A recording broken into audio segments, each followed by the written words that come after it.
শুভ গণেশ চতুর্থী।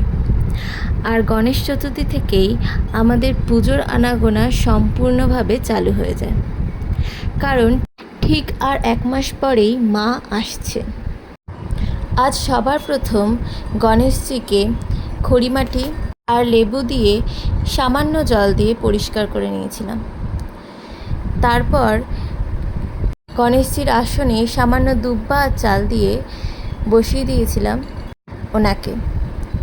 দুব্ব গণেশজির ভীষণ পছন্দের, তার পিছনের গল্পটা নিশ্চয়ই সবার জানা।